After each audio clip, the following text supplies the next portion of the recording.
ओम श्री परमात्मने नमः।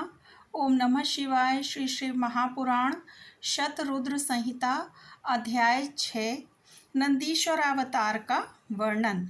यहाँ तक 42 अवतारों का वर्णन किया गया है। अब नंदीश्वर अवतार का वर्णन किया जाता है। सनत कुमार जी ने पूछा, प्रभु आप महादेव के अंश से उत्पन्न होकर पीछे शिव को कैसे प्राप्त हुए थे? वह सारा वृत्तांत मैं सुनना चाहता हूँ, उसे वर्णन करने की कृपा करें। नंदीश्वर बोले, सर्वज्ञ सनत कुमार जी, मैं जिस प्रकार महादेव के अंश से जन्म लेकर शिव को प्राप्त हुआ उस प्रसंग का वर्णन करता हूँ, तुम सावधानी पूर्वक श्रवण करो। शिलाद नामक एक धर्मात्मा मुनि थे। पितरों के आदेश से उन्होंने अयोनिज सुव्रत मृत्युहीन पुत्र की प्राप्ति के लिए तप करके देवेश्वर इंद्र को प्रसन्न किया, परंतु देवराज इंद्र ने ऐसा पुत्र प्रदान करने में अपने को असमर्थ बताकर सर्वेश्वर महाशक्ति संपन्न महादेव की आराधना करने का उपदेश दिया। तब शिलाद भगवान महादेव को प्रसन्न करने के लिए तप करने लगे। उनके तप से प्रसन्न होकर महादेव जी वहां पधारे और महासमाधि मग्न शिलाद को थपथपाकर जगाया। तब शिलाद ने शिव का स्तवन किया और भगवान शिव के उन्हें वर देने को प्रस्तुत होने पर उनसे कहा, प्रभु मैं आपके ही समान मृत्युहीन अयोनिज पुत्र चाहता हूँ। तब शिवजी प्रसन्न होकर मुनि से बोले। शिवजी ने कहा, तपोधन विप्र, पूर्व काल में ब्रह्मा जी ने, मुनियों ने तथा बड़े बड़े देवताओं ने मेरे अवतार धारण करने के लिए तपस्या द्वारा मेरी आराधना की थी। इसलिए मुने, यद्यपि मैं सारे जगत का पिता हूँ, फिर भी तुम मेरे पिता बनोगे और मैं तुम्हारा अयोनिज पुत्र होऊंगा तथा मेरा नाम नंदी होगा।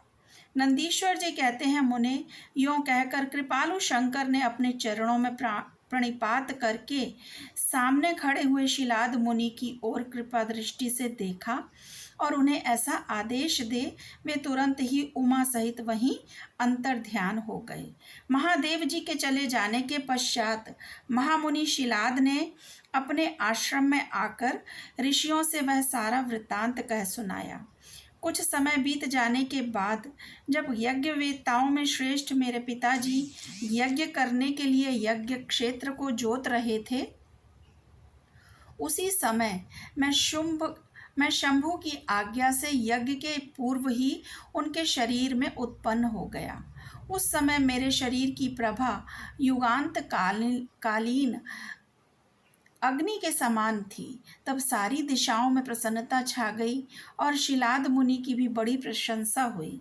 उधर शिलाद ने भी जब मुझ बालक को प्रलयकालीन सूर्य और अग्नि के सदृश प्रभावशाली त्रिनेत्र चतुर्भुज प्रकाशमान जटा मुकुटधारी त्रिशूल आदि आयुधों से युक्त सर्वथा रुद्र रूप में देखा, तब वे महान आनंद में निमग्न हो गए और मुझ प्रणम्य को नमस्कार करते हुए कहने लगे। शिलाद बोले, सुरेश्वर, चूंकि तुमने नंदी नाम से प्रकट होकर मुझे आनंदित किया है, इसलिए मैं तुम आनंदमय जगदीश्वर को नमस्कार करता हूँ। नंदीश्वर जी कहते हैं, मुने, तदंतर जैसे निर्धन को निधि प्राप्त हो जाने से प्रसन्नता होती है, उसी प्रकार मेरी प्राप्ति से हर्षित होकर पिताजी ने महेश्वर की भली भांति वंदना की और फिर मुझे लेकर वे शीघ्र ही अपनी पर्णशाला को चल दिए। महामुने, जब मैंने शिलाद की कुटिया में पहुंच गया, तब मैंने अपने उस रूप का परित्याग करके मनुष्य रूप धारण कर लिया। तदंतर शालंकायन नंदन पुत्र वत्सल शिलाद ने मेरे जात कर्म आदि सभी संस्कार संपन्न किए। फिर 5वें वर्ष में पिताजी ने मुझे सांगोपांग संपूर्ण वेदों का तथा अन्यान्य शास्त्रों का भी अध्ययन कराया।